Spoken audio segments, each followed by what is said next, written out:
আরজিকরের চিকিৎসককে ধর্ষণ খুনের মামলায় এবার সেমিনার রুমের ওপরের ফ্লোরে অর্থোপেডিক ডিপার্টমেন্টের অপারেশন থিয়েটারের মধ্যে একটি ছোট রুম সিল করে দিয়েছে সিবিআই। সূত্রে খবর, ওই রুমের মধ্যে ব্লাড স্টেইন, গ্লাভস মিলেছে, দেয়ালেও রক্তের ছিটে রয়েছে।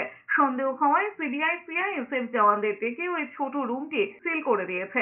যখন সিল করা হচ্ছিল তখন আরজিকর হাসপাতালের এমএসডিপি এবং প্রিন্সিপাল নবান্নে ছিলেন। সিবিআই সূত্রে খবর, ওই ঘরের দেওয়াল থেকে রক্ত মোছার চেষ্টা হয়েছে, এমন নমুনাও পেয়েছে সিবিআই। এরই মধ্যে আরজিকরের মর্গে বেনিয়মের অভিযোগও সামনে এসেছে।